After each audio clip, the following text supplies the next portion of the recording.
অভিনন্দন। আশা করি আপনারা সবাই ভালো আছেন। আলহামদুলিল্লাহ আমিও ভালো আছি। তো আজকে আমি একটা ঢেঁড়সের মারাত্মক একটা সমস্যা নিয়ে কথা বলবো।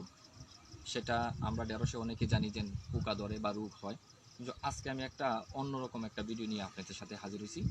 যারা ঢেঁড়স চাষ করেন তারা জানেন, অনেকেই জানেন যে ঢেঁড়সের ভিতরে হঠাৎ করে পাতা কেন এরকম হলুদ হয়ে যায়। দেখেন এই যে পাতাটা হলুদ কেন হয়ে যায়, এটা অনেকেই মনে করেন যে একটা রোগ, আবার অনেকে বলেন যে একটা পোকা। ঠিক আছে, কিন্তু আসলে এটা হয়েছে কি একটা ভাইরাস জড়িত একটা রোগ। এটাকে বলে মোজাইক ভাইরাস। আর এই ভাইরাসটা যদি আপনি ঢেঁড়সের কাছে আসে তাহলে কিন্তু আপনার এই মোজাইক ভাইরাসের জন্য কোনো সঠিক কোনো চিকিৎসা নাই। কিন্তু এই যে ভাইরাসটা যে ছড়ায় সেই একটা পোকা, সেটা হচ্ছে শোষণকারী যে একটা পোকা আছে, সেই শোষণকারী পোকাটাই কিন্তু আপনার এই ভাইরাসটা ছড়ায়। এজন্য যদি আপনারা এই শোষণকারী যে পোকাটা যে ভাইরাসটা ছড়ায়, এই শোষণকারী পোকাটা যদি আপনি পোকার হাত থেকে যদি ফসলকে রক্ষা করতে পারেন, তাহলেই কিন্তু এই ভাইরাসটা আপনার জমিতে খুব কম আসবে, এই মোজাইক ভাইরাসটা।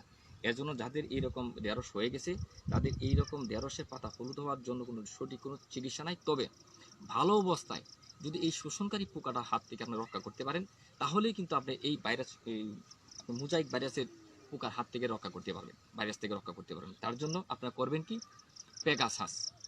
পেগাসাস প্রতি 16 লিটার পানিতে যদি 8 ml পেগাসাস দিয়ে যদি পুরা গাছটা ভালোভাবে ভিজাই দিতে পারেন, তাহলে হবে কি, এবং কি পাতা নিচে দেন,